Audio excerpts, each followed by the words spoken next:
ЕС вінаваты, Лукашенко не зусім. Тыповы праект цэнтра новых ідэй. Еўразвяз упусціў шэраг магчымасцяў, якія былі звязаныя з выбудовай гэтых мосцікаў з рэжымам Лукашэнкі проста дзеля таго, каб захоўваць, скажем, гэтыя сувязі, каб потым было прасцей даставаць людзей з турмаў, каб было прасцей выбудоўваць свой пазітыўны імідж унутры краіны, таму што я нагадаю, што сярод беларусаў карцінка стаўлення да еўразвязу пагаршаецца. Выступіла дырэктарка цэнтра новых ідэй Леся Руднік на еўрарадыё, і ўсё было як па нотах.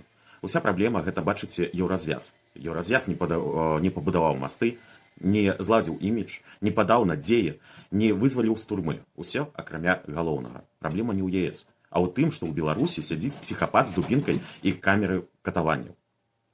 Калі б Лукашенко не кідаў людзей у клеткі за чырвона-белы сцяг, але ліст паперы, калі б у краіне не было штодзённага гвалту і рэпрэсій, імідж ЕС быў бы не праблемай. А цяпер галоўнае пытанне: з кім будаваць масты? З чалавекам, які шантажуе дэмакратыю мігрантамі, падтрымлівае Пуціна і кажа, што Беларусь гатовая паставіць на сваёй тэрыторыі ядзерную зброю? І тут пачынаецца самы смачны сюр. Руднік выказваецца супраць ізаляцыі беларусаў. Ну, адпаведна, беларусы не будуць сядзець разбірацца. А вось чаму еўразвяз зноў там нас не пускае, так?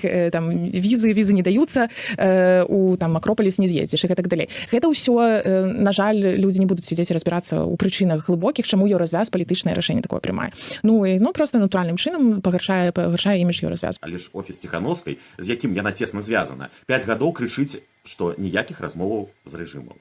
То бок, калі еўразвяз не размаўляе з Лукашэнкам, то ён дрэнны і злюе беларусаў. А калі офіс сам просіць не кантактаваць з Мінскам, гэта ўжо стратэгія. Што гэта, калі не шизофрэнія палітычнага грантацмоцтва? Усё гэта новыя ідэі, гэта стары метад. Знайдзі ворага не там, дзе б'е, а там, дзе не даў грант.